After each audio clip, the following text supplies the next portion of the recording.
Boa noite, amados irmãos. Com alegria nós estamos aqui mais uma vez para cultuarmos ao Senhor. Uma grande oportunidade que temos também de orarmos. Eu quero fazer isso mais uma vez.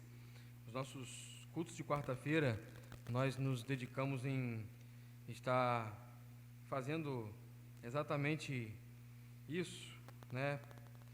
Provocando um momento de oração, e assim nós colocamos as nossas petições diante do Senhor. E eu quero convidar você a fechar os seus olhos nesse momento, por um instante, quem sabe se lembrar de uma pessoa, de uma situação, de alguém que você quer colocar diante do Senhor, de alguma causa que você quer apresentar a Deus, de alguma questão que você tem orado, e você pode agora, aqui na comunhão dos santos, compartilhar, orar junto, e aí você vai colocar diante do Senhor. Nós iremos concordar em oração nesse momento. Eu quero que os irmãos estejam orando pelo Tiago, um jovem, por sua irmã, a Isabela, também uma jovem que está, inclusive, internada por conta de um acidente que quebrou 2 costelas, perfurou o baço, e pediu ao Senhor que possa salvar essas pessoas. Pastor, qual é a nossa oração? Senhor, salve. Senhor, salve. Que o homem precisa, primariamente, é de salvação. Então você coloca diante do Senhor pessoas que precisam de salvação. Consagre ao Senhor nesse momento também sua vida em oração. Senhor, eu estou diante do Senhor, eu apresento minha vida a Ti, Senhor. Eu consagro a minha vida ao Senhor. Eu te peço, Senhor, me capacita com o Seu Espírito Santo, me santifica com a Sua palavra, com a verdade do Senhor. Senhor, me use para a Sua glória. Ore pela igreja, Senhor, use essa igreja como uma fonte a jorrar sobre os sedentos, e que a Sua palavra esteja gotejando sobre aqueles que têm buscado. Oportunamente você pode clamar ao Senhor que venha nos usar enquanto igreja para alcançar os perdidos, e está trabalhando para evangelização. É um momento oportuno para você orar por missionários que estão ativos, estão trabalhando no campo, sofrendo perseguições, nesse momento, quem sabe, escondidos em galpões, cultuando ao Senhor, porque há perseguição. Famílias de missionários, de crianças que estão ali no campo missionário, sobre o risco de morte, pregando o Evangelho de Cristo Jesus. É o momento de você orar por frios na fé, que você conhece. É o momento de você orar pelos batizados, que estão em maior número lá no mundo do que dentro da igreja. Quantos e quantos irmãos batizados que frequentaram a igreja e estão lá fora. E eu digo, tem mais lá fora do que dentro da igreja. Passaram pelas águas, se batizaram, cresceram no Evangelho e não estão nem aí para Cristo. Frieza espiritual, sequidão. Orar pelos púlpitos das igrejas, orar por pastores, para que esses sejam avivados pela palavra de Deus, despertem e pregue o santo evangelho. Orar por liderança espiritual, orar pela nação. É um momento de oração, irmãos, e você deve estar orando. Enquanto o pastor está falando, você deve estar em oração, clamando ao Senhor, colocando isso diante do Senhor. É o momento de você clamar, exercitar a fé no culto público, está orando, clamando ao Senhor. Coloque aquele familiar para que ele se converta, aquele filho, aquele primo, aquele tio, aquele parente, aquele vizinho. Coloque diante do Senhor. Ore ao Senhor para que abra os olhos de muitos que estão cegos, enganados por falsas doutrinas, que não conseguem enxergar a verdade do Evangelho, porque foram envoltos em uma pregação de um outro Evangelho, e precisam de que Deus tire as escamas dos seus olhos, e arranque eles do falso ensino. Ó Deus, o seu povo aqui reunido, junto aos seus pés, clama ao Senhor. Tantas petições foram colocadas diante do Senhor, e a beleza da sua onisciência é que o Senhor consegue ouvir a todos no mesmo tempo e responde a todos conforme a sua vontade, para a sua própria glória, no seu devido tempo, Senhor. Salvação, libertação, cura, pessoas que estão amarradas a vícios, pessoas que estão cegas espirituais, nós oramos clamando ao Senhor por vidas, ó Deus. Liberte, cure, salve, transforme, Pai amado, em nome de Jesus. Bendito Salvador, nós clamamos, porque sabemos o Deus que temos, é um Deus que vê a aflição do povo, e que responde o povo, e que liberta o povo, e que traz novos céus, nova terra, novas promessas de vida, de paz, de alegria. Ó Deus, nós pedimos, ó Pai amado, em nome de Jesus, ouça a oração que se faz nesse lugar, ó Pai. Ó Pai, converta corações de filhos, de primos, de tios, de maridos, de esposas, de pais. Ó Pai bendito, esteja manifestando o seu poder salvífico, e que a glória seja remetida toda e unicamente ao Senhor, pois Tu és o único digno de ser exaltado, agora, aqui e para todo sempre. Tu és o nosso Deus, digno de glória, de honra, de majestade e de poder. Sê adorado, entronizado, Tu és o nosso Deus, e responda-nos, e fale com a sua palavra ao coração do seu povo, em nome de Jesus. Amém e amém, Senhor. Amém, amados irmãos? Vamos abrir as nossas Bíblias.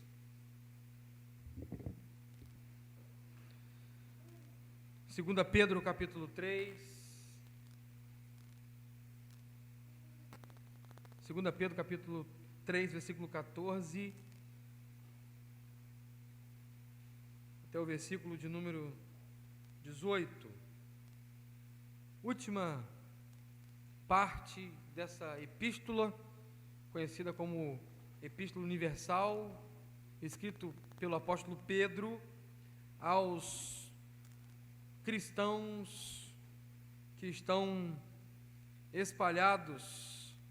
E ele, só o capítulo 1, versículo 1 de 1 Pedro diz: aqueles crentes que devem receber a palavra de Deus. Então chegamos nesse último momento, e nós vamos fazer essa última reflexão objetiva da palavra de Deus, nesse nosso culto de oração, que nós nos dedicaremos mais uma vez ao final a orarmos. Então, palavra do Senhor diante de nós, 2 Pedro capítulo 3, versículo 14, até o versículo de número 18. Última perícope. Diz assim a palavra de Deus: por essa razão, pois, amados, esperando estas coisas, empenhai-vos por seres achados por Ele em paz, sem mácula e irrepreensíveis. Tende por salvação a longanimidade do nosso Senhor, como igualmente o nosso amado irmão Paulo vos escreveu, segundo a sabedoria que lhe foi dada, ao falar acerca desses assuntos, como de fato costuma fazer, em todas as suas epístolas, nas quais há certas coisas difíceis de entender, que os ignorantes e instáveis deturpam, como também deturpam as demais escrituras, para a própria destruição deles. Vós, pois, amados, prevenidos como estáis de antemão, acautelai-vos. Não suceda que, arrastados pelo erro destes insubordinados, descaiais da vossa própria firmeza. Antes, crescei na graça e no conhecimento do nosso Senhor e Salvador Jesus Cristo. A Ele seja a glória, tanto agora como no dia eterno. Palavra do Senhor, podeis assentar.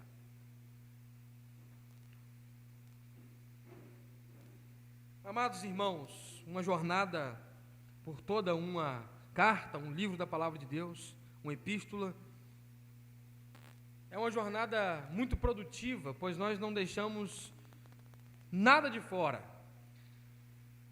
E há exemplo do nosso Senhor Jesus Cristo, que quando no caminho de Emaús, a partir dos profetas, ensinou toda a Escritura, o objetivo da exposição bíblica, Lenect contínua, é produzir um estudo da palavra de Deus que nos dê condições de absolver absolutamente tudo que aquele texto, ou aquela carta, ou aquela escrita, aquele livro tem a nos oferecer.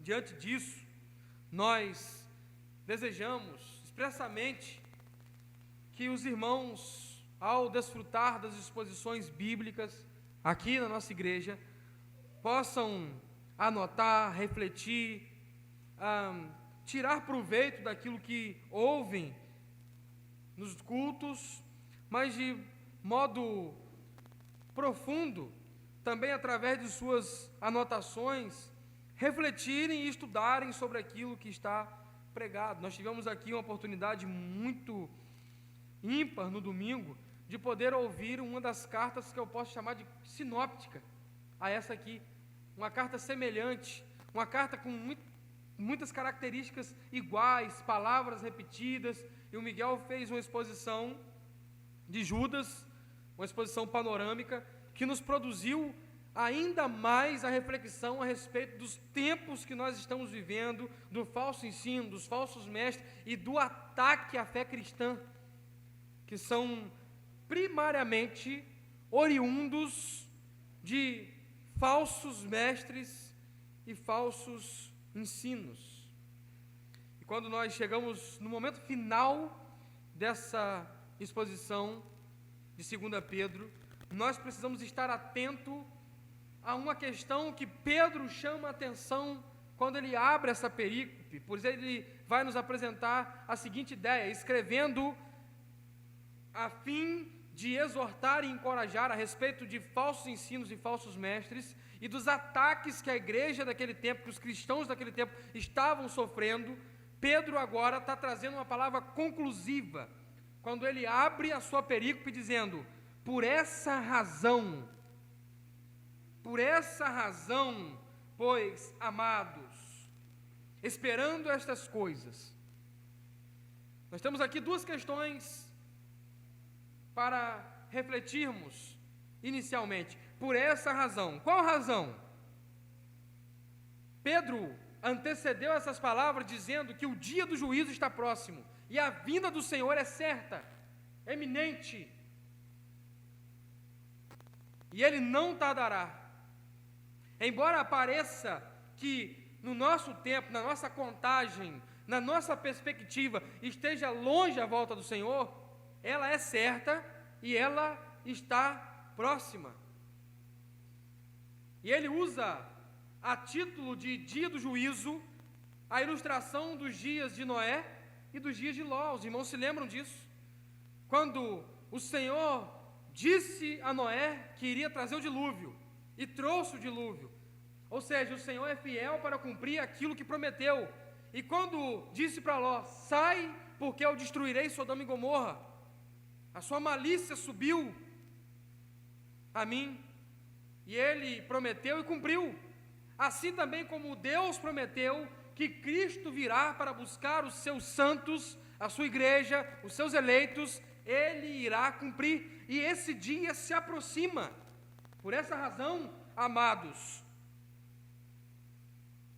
esperando estas coisas, a volta de Cristo, o reino eterno que já e ainda virá, ele já foi inaugurado na cruz do Calvário, e ele ainda virá porque aguardamos a segunda vinda de Cristo, esperando se manifestar o dia do juízo, que será de destruição para o ímpio e de gozo eterno para os santos, esperando que logo se manifeste o Filho vindo sobre as nuvens, em grande glória e resplendor, para buscar os seus e para trazer punição aos falsos mestres. E nós devemos, amados irmãos, também, por essa razão, estar atentos, estar ligados, preparados, esperando essas coisas. Nós observamos que a pregação sobre o dia do juízo e a volta de Cristo, ela está cada vez mais escassa. O anúncio da igreja ao mundo que Cristo está voltando está num volume bem baixinho e muito pouco dito. Eu te pergunto, qual foi a última pregação que você ouviu por aí falando que Cristo está voltando? Tenta se lembrar aí. Qual foi a última vez que você ouviu com veemência um pregador anunciando: Cristo está voltando? E hoje eu ainda estava a brincar, lá no meu ambiente de trabalho, convidando alguns irmãos e comentando sobre a realidade da comunidade da fé, depois de alguns terem assistido a última mensagem que eu preguei falando a respeito do dia do Senhor, da vinda do Senhor, dos falsos mestres, da punição, do juízo, de que não vão passar desapercebidos os ímpios, eles serão condenados e a condenação deles é eterna. E alguns disseram: essa mensagem é uma mensagem difícil, nem todo mundo gosta dela.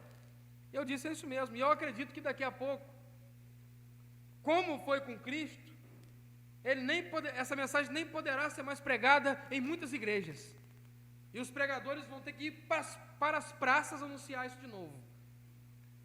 Estou lendo o Novo Testamento em um mês, já cheguei em Atos, estou aí na metade de Atos, e eu observei que durante todo o ministério de Jesus, ele anunciou a vinda de um novo reino, que estava estabelecido e anunciado desde os profetas.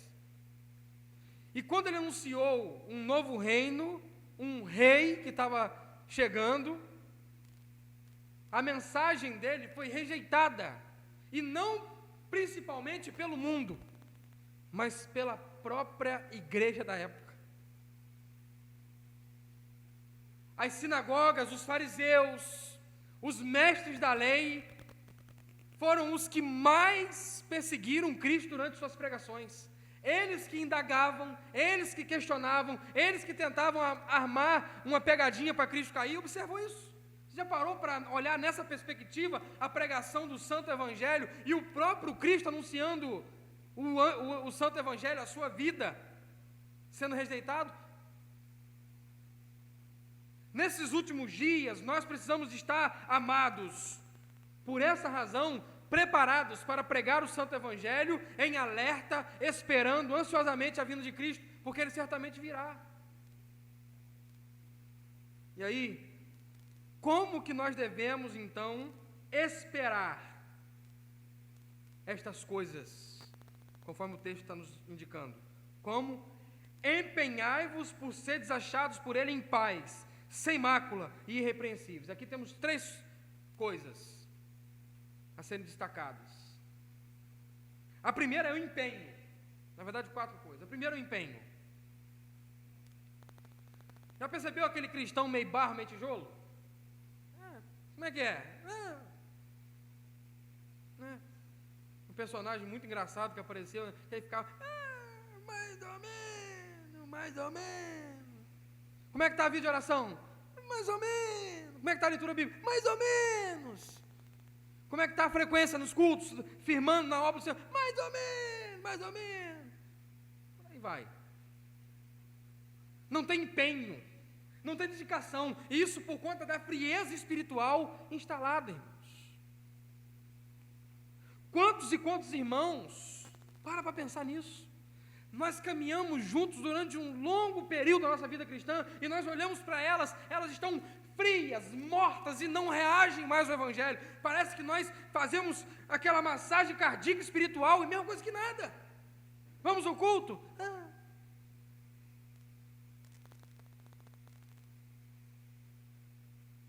E a igreja?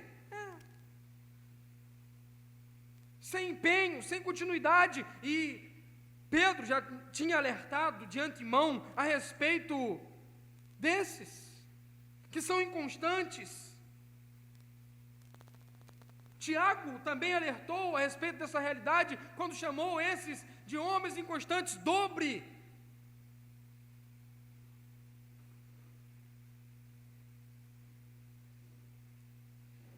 O empenho, ele é necessário para a manutenção de uma vida cristã saudável. Afinal de contas, o nosso eu sempre batalha para nos desanimar.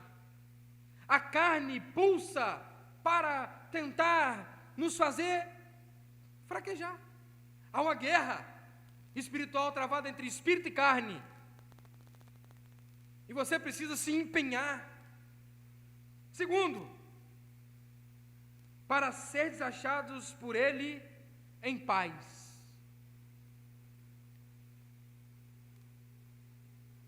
Uma igreja que busca o Senhor Jesus, que faz a obra, que é ativa, que prega o santo evangelho e que vive a doutrina bíblica na prática, é uma igreja que vai ser achada em paz. Essa palavra nos chama atenção porque, na verdade, aqueles que estão preocupados com a vida do Senhor, eles nunca estão em paz. Fala para um crente desviado que o Senhor Jesus Cristo está perto de voltar. Ele fica incomodado com aquilo. Fala para uma pessoa que ouve o Evangelho, mas não toma uma decisão na vida que Cristo está perto de voltar. Aquilo incomoda. Eu já fiz muitos velórios durante essa minha vida cristã, antes mesmo de ser pastor. E é diferente você fazer um velório de uma pessoa crente, fiel ao Senhor Jesus Cristo, que devotou a sua vida ao Evangelho, que viveu uma vida toda para a glória de Deus, e fazer um velório de uma pessoa que nunca deu crédito ao Evangelho, que sempre menosprezou a pregação, e que nunca se lançou aos braços de Jesus Cristo. É diferente. A expressão propriamente do morto parece que é diferente, irmãos. Parece não, é. E até a própria família que está em volta, quando é uma pessoa que era santa e morreu nos braços do Senhor Jesus Cristo, a família, ela chora, ela tem a dor, ela tem aquele momento de luto, mas não tem desespero. Tem desespero. Agora você faz um velório de uma pessoa que viveu essa vida devassa, desenfreada, que nunca respeitou os limites morais impostos pela palavra de Deus, e que nem na sua consciência expressou a crença em Deus. Há um desespero porque sabe, no fundo, o homem, na sua consciência, sabe que quando a morte chega, tem que se apresentar diante do Deus Criador, e que terá juízo para a condenação ou para a salvação eterna. No fundo, as pessoas nas suas consciências sabem disso, e os crentes, eles precisam ser achados em paz. Você está em paz para se encontrar com o seu Salvador? Você está em paz para ouvir o estrondo dos céus, os anjos tocando a trombeta, e Cristo voltando sobre as nuvens, ou te chamando para a eterna glória? O Russell Shedd, um dos grandes exemplos de homem, que a sua filha deu um testemunho dele, depois da morte dele, que disse o seguinte: eu só sei que papai é um pecador, porque a Bíblia diz que ele é um pecador. Eu nunca vi papai fazendo nada de errado.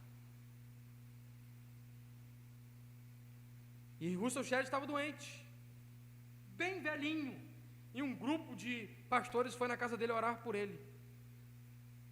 E aí, antes dos pastores começar aquele momento de oração começarem, ele disse assim: olha bem, eu não quero ouvir uma oração aqui, dizendo: Senhor, não deixe o Russell Shedd partir agora não. Não quero ouvir uma oração dessa. Eu estou em paz para me encontrar com o meu Salvador. E você? Terceiro, sem mácula.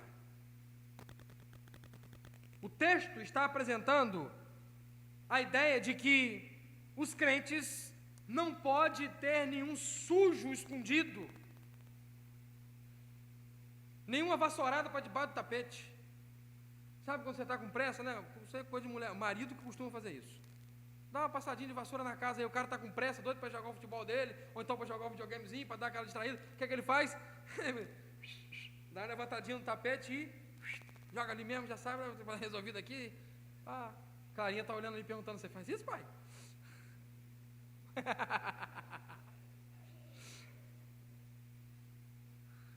Os crentes, eles têm que ser achados sem mácula. Não pode ter nada escuro, irmãos. O crente não pode ser um bom praticante de culto e um péssimo pagador na rua. Um cara que é dedicado a ler a Bíblia e a conhecer as doutrinas do Evangelho, mas que é alguém que vive com mau testemunho na rua. Sem mácula, não pode ter mancha. Não pode ter um sujinho na veste da noiva. E por isso os crentes, eles têm que andar uma vida sem mácula, sem jogar lama no vestido da noiva, porque a vida de um crente com mau testemunho é uma mancha no vestido da noiva.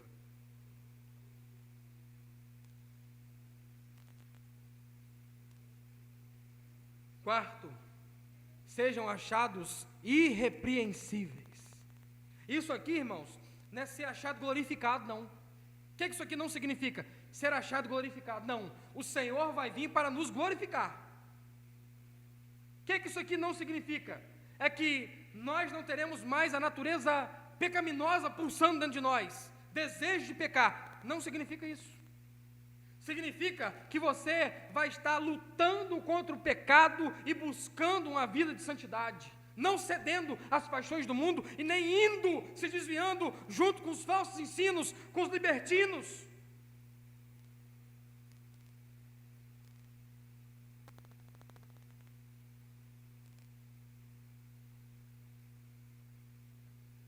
Eu não cedo, o pecado bate a porta, e aqui nós precisamos entender uma doutrina importante, que o problema não é o pardal pousar na sua cabeça, o problema é ele ficar lá e fazer o cocô dele, você deixar ele ficar lá para fazer o cocôzinho dele. É assim que é o pecado, é um pardal que tenta pousar em nossa cabeça todos os dias. E o que é ser irrepreensível? É tocar o pardal de lá. O que é um jovem ser irrepreensível? É ele nunca sofrer uma tentação da cobiça dos olhos, nunca sofrer a tentação diante da oportunidade nas mídias, nas redes sociais. Não, é ele fugir das tentações. O que é ser irrepreensível para um homem de Deus? Não é ele nunca ser tentado a uma oportunidade fora do casamento, mas ele está disposto a dizer: eu amo a minha esposa, eu amo o meu Deus, e eu não quero nenhuma dessas oportunidades. Irrepreensível, e é assim que nós devemos ser achados, irmãos. Irrepreensível é aquele que não tem vergonha nenhuma sobre área nenhuma de sua vida. É aquele que pode andar de cabeça erguida e as pessoas podem olhar para ele e não vão poder dizer: ah, aquele ali, fulano de tal, crente. As pessoas podem até intentar falsas acusações contra você, dizendo, crentezinho, mas elas nunca podem dizer sobre você, aquele ali é crente fazendo aquela coisa ali, irrepreensíveis. Temos, amados irmãos, que nos encontrar, conforme Jesus Cristo disse na parábola de Mateus capítulo 25, versículo de 1 ao 13.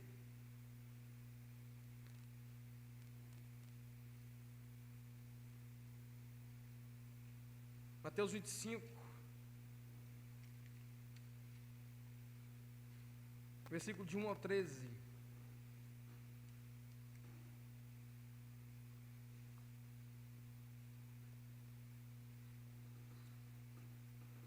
Então o reino dos céus é semelhante a 10 virgens que, tomando suas lâmpadas, saíram a encontrar-se com o noivo.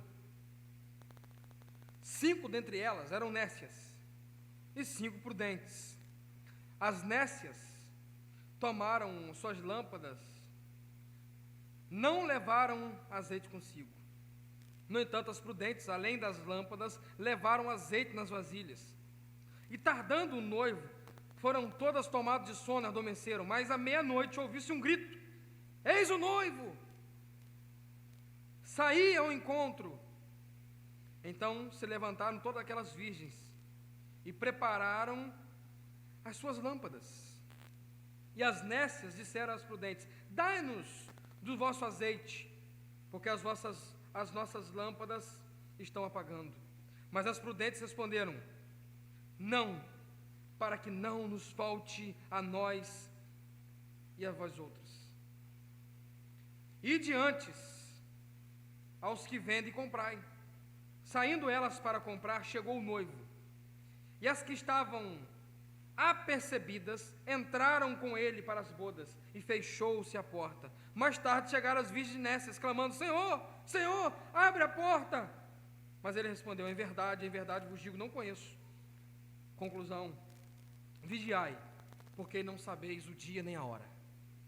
Preparada, lamparina acesa, azeite na vasilha, porque o noivo virá. E quando ele voltar, ele não pode te achar desapercebido, apagado, frio. Esteja em alerta. Vigie. Lucas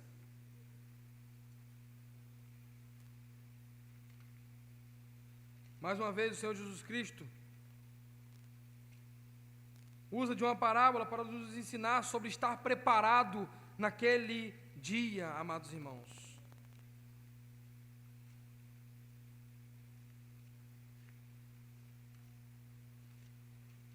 Lucas, capítulo 21, versículo 34. Acautelai-vos por vós mesmos, para que nunca vos suceda que o vosso coração fique sobrecarregado com as consequências da orgia, da embriaguez, das preocupações deste mundo, para que aquele dia não venha sobre vós repentinamente como um laço. Orgia, embriaguez, paixões, preocupações dessa vida, nós devemos estar preparados, sabendo que naquele dia vai vir repentino e nós não poderemos ser pegos de surpresa. Apocalipse,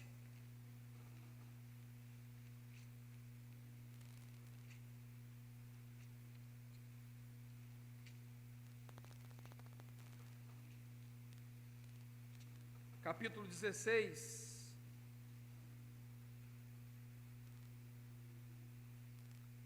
versículo 15.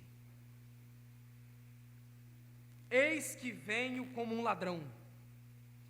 Bem-aventurado aquele que vigia e guarda as suas vestes, para que não ande nu e não se veja a sua vergonha. Vai ser avisado, não, né? Os mensageiros do Apocalipse por aí, eles tentam alinhar datas, alinhar acontecimentos, né? se alinha até os luminates, para tentar ver quando será, o que está acontecendo, como é que vai ser. Irmão, pode tudo alinhar e ser só o começo. Jesus Cristo, e nós vamos ver no último sermão, que eu vou pregar sobre 2 Pedro, fazendo um sermão sobre escatologia, um estudo sobre escatologia. Jesus Cristo disse, depois de falar sobre os últimos acontecimentos, ele fala assim: então, isso é o princípio. Esteja preparado, amado irmão, porque a vinda do Senhor Jesus Cristo é certa, Ele virá no seu tempo, e por isso, o versículo 15 diz: e tende por salvação a longanimidade do nosso Senhor.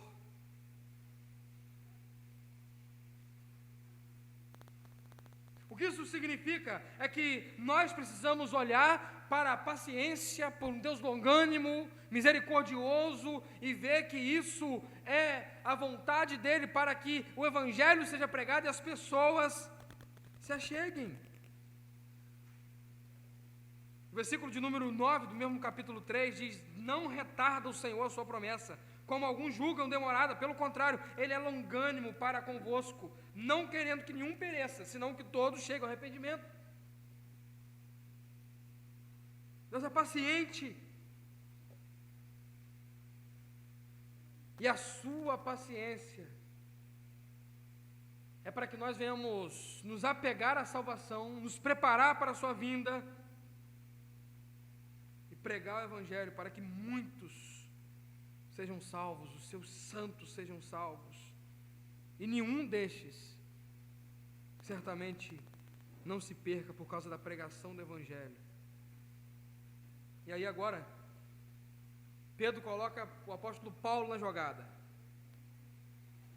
É a Bíblia, na autocrítica, a Bíblia reivindicando a Bíblia.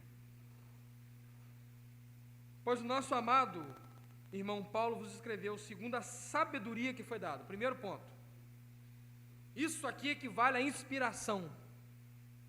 Quando Pedro faz menção a Paulo e diz que ele escreveu segundo a sabedoria que lhe foi dada, ele está dizendo: Paulo escreveu na inspiração e capacitação do Espírito Santo.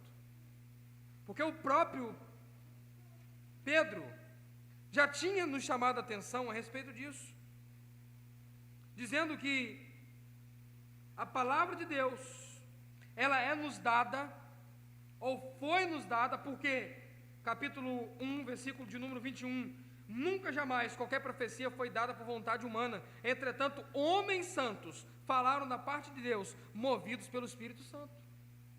Então vai ter uma nova profecia? Não. Por que não? Porque o canon bíblico está fechado.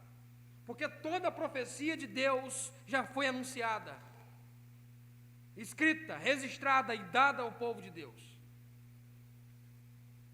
E agora ele está reivindicando os escritos paulinos como também inspirados por Deus. E aí ele diz mais uma questão: ao falar acerca desses assuntos, como de fato costuma fazer em todas as suas epístolas, nas quais há certas coisas difíceis de entender. Começar de trás para frente. Pedro está admitindo que nem tudo que Paulo escreveu é fácil para ele, que viveu perto do Senhor Jesus Cristo. Imagine para nós.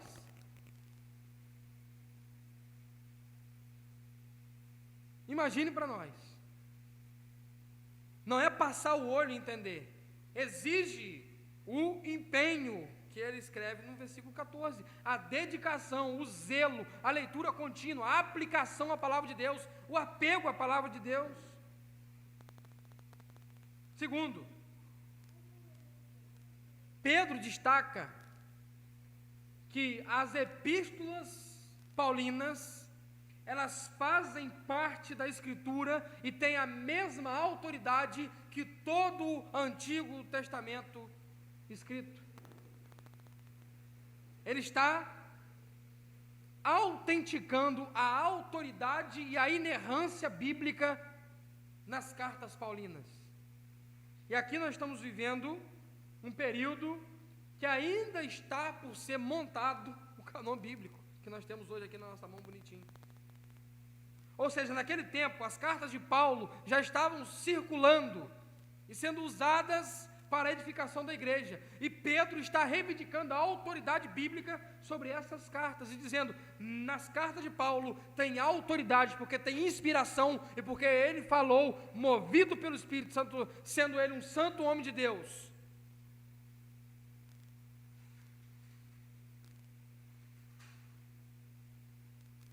E se é inspirado, nós precisamos utilizar como base para a nossa edificação e não como pretexto para se criar heresias. É isso que ele vai dizer na continuidade do texto. Certas coisas difíceis de entender, que os ignorantes e instáveis deturpam, como também deturpam as demais escrituras, para a própria destruição deles. Nós devemos olhar para essas questões da palavra de Deus, que são difíceis, e absolver, movidos pelo Espírito, a verdade central daquele texto, e não querer inventar uma nova interpretação daquele texto, porque todo o texto da Bíblia diz o que ele está dizendo, não o que eu acho que ele está dizendo. Toda a palavra de Deus, ela diz o que ela está dizendo, e não o que eu quero que ela diga. E quando nós olhamos para aquilo que Pedro está trazendo de contexto a respeito dos falsos mestres que trazem falsos ensinos para o povo, ele nos chama a atenção para que nós possamos olhar para as Escrituras e não tentar inventar algo, mas simplesmente nos sujeitar, nos submeter, entender e aplicar no nosso viver as verdades da palavra de Deus. Toda heresia nasce de uma motivação errada. Quando pessoas elas já têm uma ideia na cabeça delas a respeito de algum assunto, e elas vão na Bíblia e procuram um versículo para comprovar aquela ideia dela. Nasceu uma heresia. O pensamento cristão, a pregação cristã, o modo de vida do cristão, o modo de vida da igreja, ele não é baseado naquilo que eu quero e eu vou na Bíblia achar algo para comprovar que eu posso viver daquele jeito. Não. Vem da palavra de Deus e produz em nós um resultado, porque o texto diz o que ele quer dizer. Nós devemos estar atentos, porque os ignorantes e instáveis, eles mudam, manipulam a palavra de Deus, eles pegam textos isolados e criam heresias, sem contexto. Afinal de contas, um texto fora de contexto é pretexto para heresia. Eu duvido que um líder que vai criar uma doutrina nova, ele pegue um evangelho, por exemplo, todinho da Bíblia, e fala assim: olha, eu estou criando essa doutrina aqui, porque eu li o evangelho todinho de Mateus, e entendi que essa doutrina aqui tem que ser criada. Não vai fazer isso. Ele pega uma palavra, meio versículo, e cria. Cobertura espiritual, dança no culto. Já percebeu? Você fala com alguém sobre coreografia, dança no culto, alguém vai falar: Miriam dançou. Primeira coisa. Não é verdade? Ah, mas tem que dançar de alegria, né? Davi dançou. Tá, mas isso não dá mais texto. Em que contexto Miriam dançou? Atravessando o Mar Vermelho. Então, no dia que você atravessar o Mar Vermelho a pé enxuto, você dança também, ué. Ah, não, Davi dançou. Quando? Quando levou a Arca da Aliança de volta para Israel. Então, no dia que você achar aquela Arca da Aliança original e voltar com ela lá para Jerusalém no templo, dança também, dança pelado, igual a ele.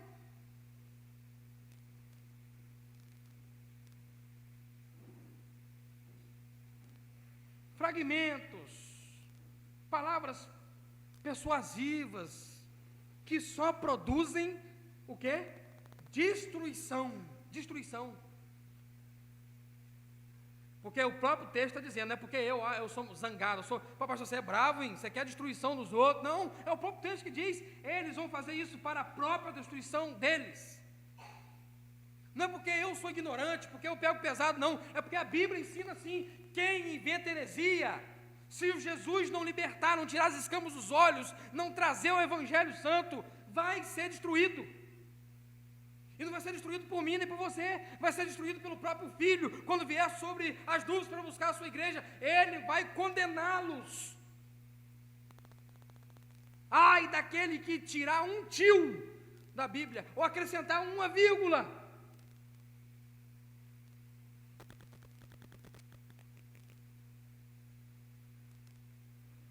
Agora, Pedro diz: vós, pois, amados, versículo de número 17, prevenidos como estáis de antemão.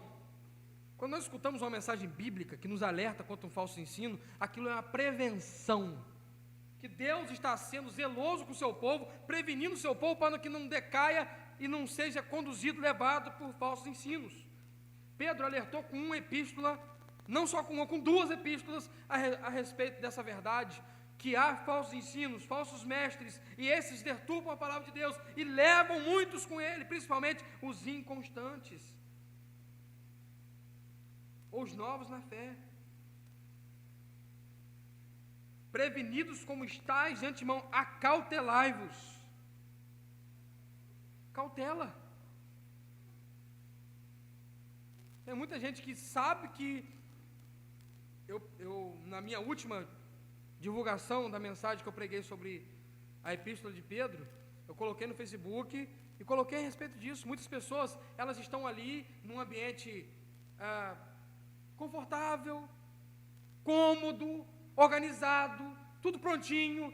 Elas aceitam os falsos ensinos e os falsos líderes porque elas querem estar com um status religioso de pertencer à igreja tal, ou de fazer parte daquela igreja, ou de estar numa estrutura boa, grande. Afinal de contas, ali tem um lugar muito bom para os meus filhos irem para a igreja e poderem ser jogados dentro da salinha para ficar assistindo desenho e pintando. E toleram. Resultado: dois resultados. Primeiro, eles não conseguem ter uma vida cristã saudável, principalmente no lar. Segundo, eles não conseguem se inserir naquela comunidade de fé para serem ativos participantes. Afinal de contas, eu não posso fazer, eu não concordo com essa pregação, então eu só fico aqui no meu banco sentado. Não, amados irmãos, não. Vocês estão prevenidos, acautelai-vos. E não suceda que, arrastados pelo erro desses subordinados, decaiais da vossa própria firmeza. Ou seja, não é gente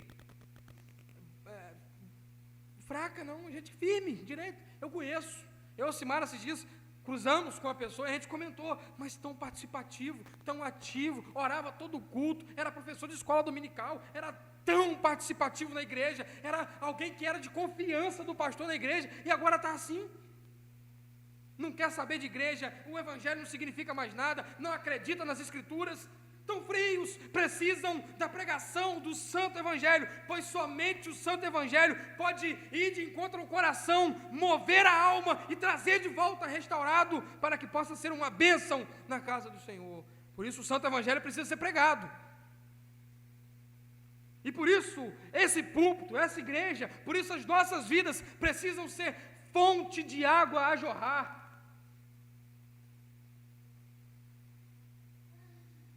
Fonte de água que vai jorrar.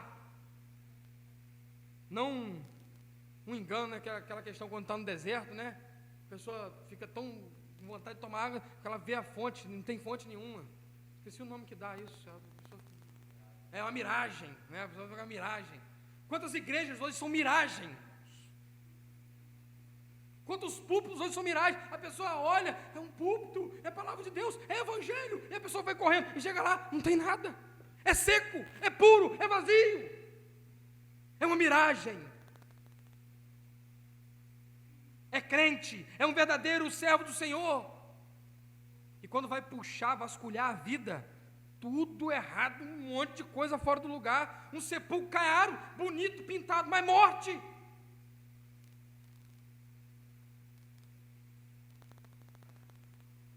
Cuidado, se acautelem e fiquem firmes, porque senão esses insubordinados, maldosos, falsos mestres,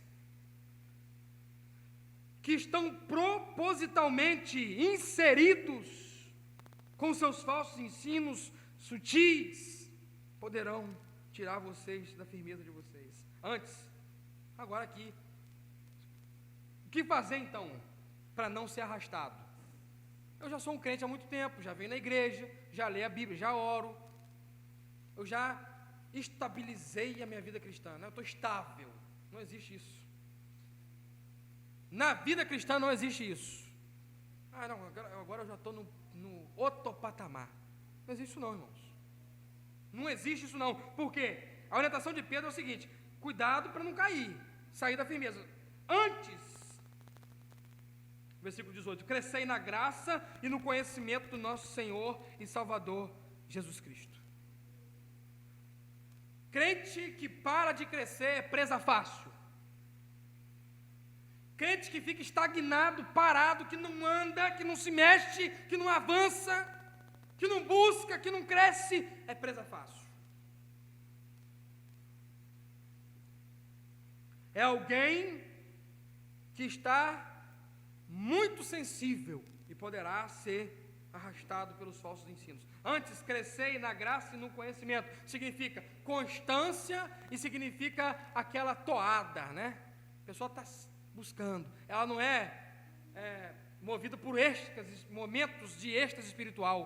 Cai num culto, rola no chão, vê não sei o quê, mas logo no decorrer da semana está bebendo, está sentado no boteco. Super espirituais.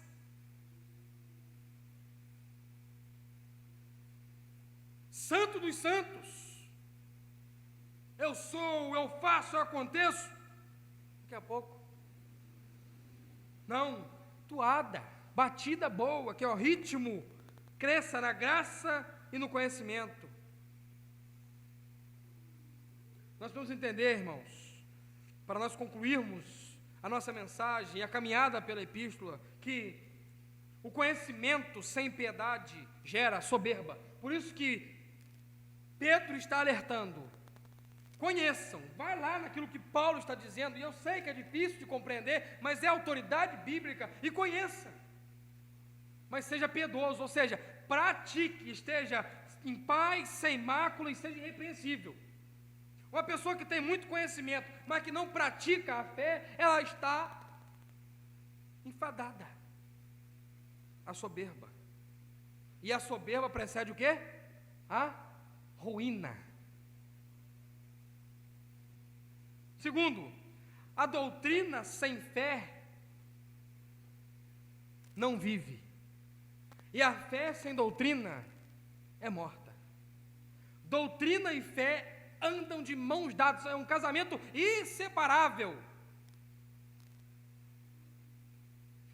A pessoa tem que buscar o conhecimento doutrinário e ele tem que praticar aquele conhecimento doutrinário dele, porque senão aquele conhecimento doutrinário é só para encher o peito e dizer que conhece.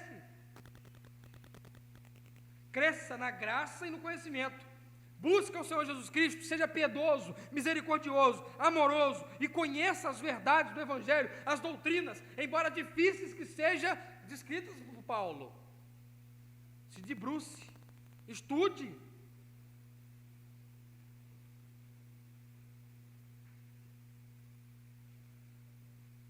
Cresça na graça e no conhecimento do nosso Senhor Jesus Cristo. E para concluir, ele diz assim: a Ele seja a glória, tanto agora como no dia eterno. Em conclusão, nós temos aqui algo sublime. A glória, o Cristo glorificado, e a glória ao nome de Jesus, é daqui até a eternidade. Cristo, não é que Cristo um dia será adorado, Ele já é adorado, entronizado, exaltado. A Ele seja a glória, tanto agora como no dia eterno. Ele não vai ser adorado no último dia, Ele não vai ser adorado só naquele dia, Ele vai ser adorado constantemente, desde os dias do profeta Isaías. Ele já viu o Senhor sentado no alto e sublime trono, e a glória do Senhor enchia toda a terra. O Senhor Jesus Cristo, que é a nossa firmeza, que é a razão da nossa fé, que é a nossa firme esperança. O Senhor Jesus Cristo que nos agarra com suas mãos e nos sustenta de pé na caminhada, porque não depende de nós, depende de nós nos lançarmos, nos agarrarmos a Ele, porque é Ele que nos sustenta. Ele seja glorificado através do nosso viver aqui na terra, para que na eternidade Ele seja glorificado com os nossos lábios. Que nós vivamos uma vida para glorificar a Deus, que os seus lábios honrem ao Senhor, que a sua vida honre ao Senhor, que as suas ações glorifiquem ao Senhor, e que você seja despertado pela palavra do Senhor, encorajado pelo Santo Evangelho, a continuar firme, viver uma vida que glorifica a Deus, crescendo e conhecendo Ele cada vez mais. Está ligado? À medida que você conhece e cresce na graça do Senhor Jesus Cristo, você vive uma vida que o glorifica, aqui até toda eternidade. Amém?